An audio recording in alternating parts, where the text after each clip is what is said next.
Hola, somos estudiantes de RI, estamos en Ibero León.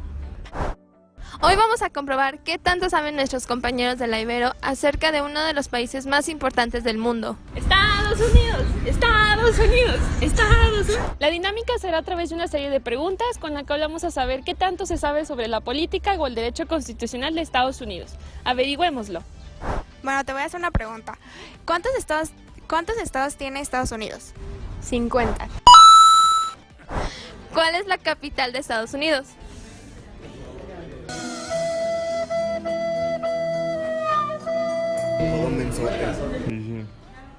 Washington, sí, es cierto. Washington. ¿Quién es el presidente actual de Estados Unidos? Es Donald Trump. You win. Perfect. ¿De qué se encarga el Poder Judicial?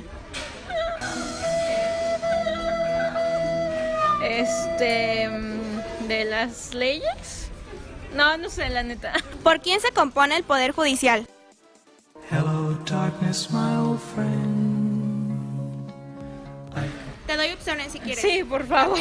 La primera es Suprema Corte de Justicia y Cortes Federales. La segunda es por el presidente y la tercera es por el vicepresidente. No, la primera. ¿Cuál es la primera? Ay, ¿qué? Lo de cortes. Ajá, Suprema Corte. La Suprema Corte y Cortes Federales. y Cortes Federales. Muy bien. ¿Cuántos miembros tiene la Cámara de Representantes? Tienes tres opciones. Opción A, 15. La B, 435. C, 250. 15. Tiene 450. ¿Cuántos estados tiene Estados Unidos de América?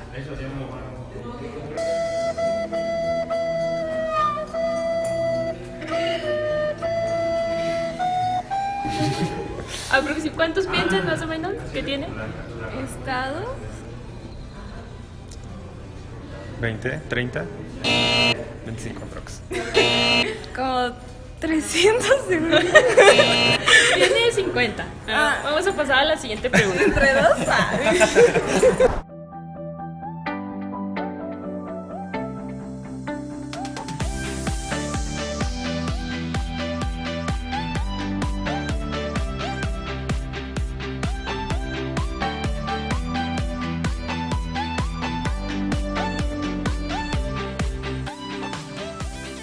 Ok, ahora hablaremos del proceso constituyente. En 1787, en Filadelfia se unieron los principales representantes de distintos estados. Estos para hablar acerca de los artículos de la Confederación, que era el documento que regía en esos momentos a Estados Unidos de América. Varios de esos representantes decidieron que era preferible crear mejor una nueva constitución en vez de modificar tantos artículos. El presidente Benjamin Franklin ratificó la Constitución y a partir del 14 de marzo entró en vigor junto con el gobierno que esta misma dictaba. Ahora hablaremos de la forma de Estado y gobierno. La forma de gobierno es una federación democrática, una república federativa democrática. Se divide por 50 estados y cada estado es descentralizado. Estos estados tienen condados y estos condados tienen su propia constitución, forma de gobierno y leyes. Obviamente estas leyes tienen que estar apegadas a la Constitución Federal y actualmente Estados Unidos es una nación soberana, puesto que no hay nada por arriba de él y todos están por debajo. El poder legislativo en Estados Unidos se compone por la Casa de Representantes y el Senado. La Casa de Representantes cuenta con 435 y la Cámara de Senadores con 100, donde únicamente una tercera parte de ellos son los que eligen quiénes son las personas que los van a representar. El análisis del poder ejecutivo en Estados Unidos está integrado por el presidente, el vicepresidente y el gabinete. El presidente se puede decir que es como aquí en México, porque es el que toma la mayoría de las decisiones. El vicepresidente está únicamente también toma otras decisiones, pero se puede decir que cuando el presidente no se tenga algún accidente o algo así, el vicepresidente ya lo suple por un determinado tiempo o puede ser por el tiempo definitivo. Bueno, el vicepresidente junto con el presidente se encargan de algunas tareas donde la verdad es o sea, también tiene un cargo importante el vicepresidente. En el gabinete se pueden dar, pues, bueno, hay muchísimos departamentos, les voy a mencionar algunos, los que son, pues, como el Departamento de Agricultura de los Estados Unidos, Departamento de Comercio, Departamento de Defensa, todos estos en conjunto también aportan en el Congreso. Bueno, en el análisis del Poder Judicial en Estados Unidos, pues está compuesto por la Corte Suprema y otras cortes federales, en la cual el Congreso determina generalmente la jurisdicción de las Cortes Federales. Entre todas estas, bueno, en el artículo 3 de la Constitución establece que el Poder Judicial deja al Congreso una gran discreción para determinar la forma y la estructura del Judicial Federal. Esto quiere decir que el Congreso determina las tareas que va a hacer el Poder Judicial. También, bueno, ya para finalizar, el Congreso determina la jurisdicción de los tribunales federales. La Constitución concede a la Corte Suprema y a la jurisdicción pues que sea destituida por el Congreso.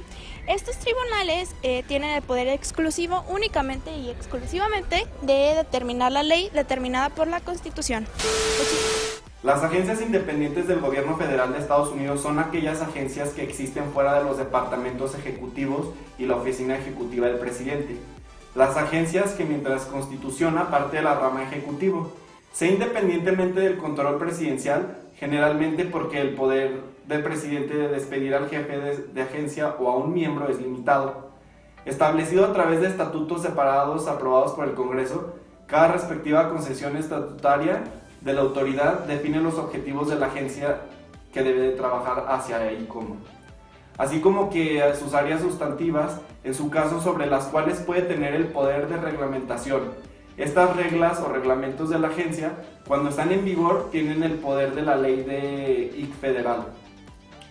Las agencias independientes pueden distinguirse de los departamentos ejecutivos federales y otras agencias ejecutivas por sus características estructurales y funcionales. El Congreso puede también designar ciertas agencias explícitamente como independientes en el estatuto que gobierna, pero las diferencias funcionales tienen más significación legal. La mayoría de las agencias ejecutivas tienen un solo director, administrador o secretario designado por el presidente de los Estados Unidos. Las agencias independientes casi siempre tienen una comisión, junta o cuerpo colegial similar, formado por 5 o 7 miembros que comparten el poder sobre la agencia. Esta es la razón por la cual muchas agencias independientes incluyen la palabra comisión o junta en su nombre. El presidente designa a los comisionados o a los miembros de la junta, sujetos a la confirmación del Senado, pero a menudo cumplen con los términos que están escalonados y más largos que un periodo presidencial de 4 años, lo que significa que la mayoría de los presidentes no tendrán la oportunidad de nombrar todos los comisionados de una determinada agencia independiente. El poder convencional, según la Constitución de los Estados Unidos de América, va a recaer principalmente sobre su presidente, en este caso sobre Donald Trump. El presidente va a tener la facultad de celebrar tratados internacionales con el consentimiento del Consejo y del Senado. Para dotar de validez a tales tratados, el Senado debe de aprobarlo con 2/3 partes de la mayoría relativa, es decir, de los senadores que estén presentes. Aparte, el presidente tendrá la facultad de nombrar ministros, embajadores y cónsules que el tratado internacional requiera, con aprobación de igual manera del Consejo y del Senado. El poder corrector es el que corrige. Ay, no se crean. El poder corrector es quien se va a encargar de aplicar justicia constitucional. En el caso de los Estados Unidos de América, este se va a depositar en el Poder Judicial y por lo tanto el aplicador va a poder ser cualquier juez. No vamos a necesitar un tribunal constitucional ni nada por el estilo para poder aplicar el poder corrector. En el caso de los efectos, va a ser la inaplicación de la norma. Simplemente no la vamos a aplicar sin tener que expulsarla.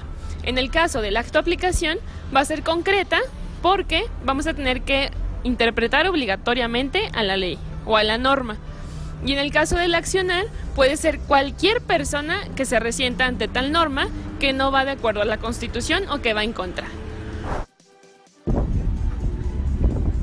El poder revisor de los Estados Unidos de América, según el artículo 5 de su Constitución, nos dice que para hacer reformas o enmiendas a su Constitución debe de hacerlo solamente 2/3 partes de cada cámara del Congreso, y es porque lo juzgan necesario. O incluso lo puede hacer 2/3 partes de los distintos estados de los Estados Unidos de América. Cuando estas reformas o estas enmiendas a la Constitución hayan sido ratificadas por 3/4 partes de las legislaturas de los estados, ya sea que lo hayan hecho por separado o juntas en una convención, estarán dotadas totalmente de validez y formarán parte de la Constitución de manera permanente. Aparte, estas reformas o estas enmiendas no serán válidas o no serán validadas si se van hacia más atrás del año 1800 o si se modifica a las cláusulas primera y cuarta de la sección 9ª del artículo 1. Por lo tanto, para finalizar, el poder revisor se deposita en 2/3 partes de cada cámara del Congreso y en 2/3 partes de las legislaturas de cada estado de los Estados Unidos de América.